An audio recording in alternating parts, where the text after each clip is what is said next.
Yeah. One of the things I love, Pat Brinkley, is a good cup of tea. Oh, yes. Yes, Mhm. sir. I don't just, but let me tell you something, Stevie Smith. I don't do that regular Lipton tea bag stuff. Mm-hmm. Um, Yep. Favorite I, tea. I mess around. I go out and buy the loose teas and either throw them in my little Keurig over here or throw them in a bag and let them sit. And if you look in my little cupboard over here behind me, I bet you I got 40 or 50 different types of tea. I love tea. Mm-hmm. Last night, I'm sitting next to my wife and I was about to make a cup of tea when I had the thought that I had for this morning. Um, there's something, Dad, about sipping tea that just relaxes me. Yeah, Um, buddy. I looked at Psalm 23 last night, and my focus went to a verse that I preached before.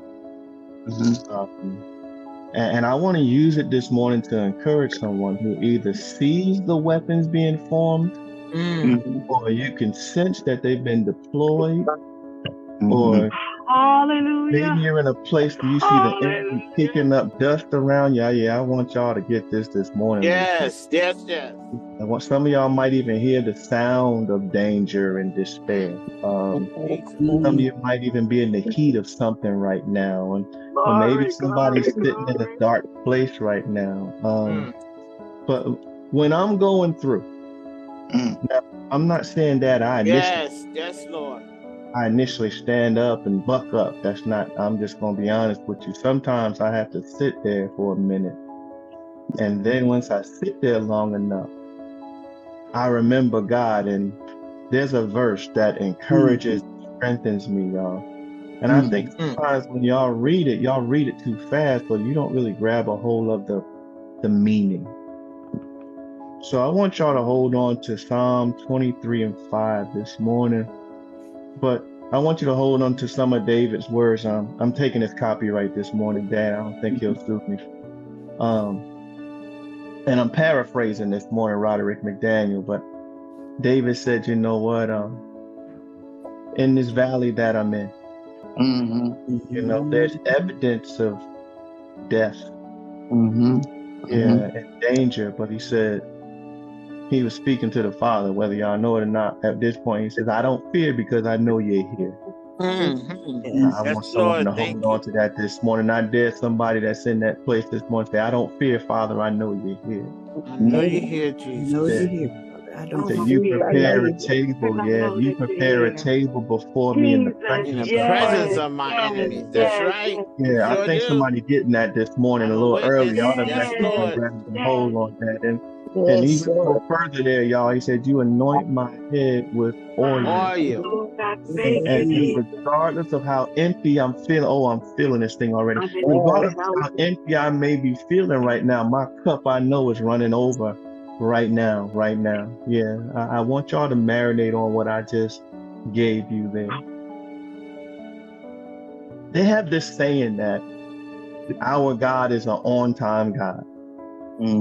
They have this saying, but Dad, you don't really hear me say that often because I want to say it this way. This is the way I see it. My God is an all-time God. All the time, yes, sir. All-time God.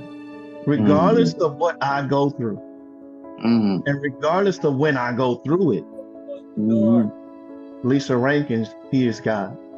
I'm going to say that for somebody that missed that again. And I want to say that for the believer and the follower of Christ on this on this call this morning.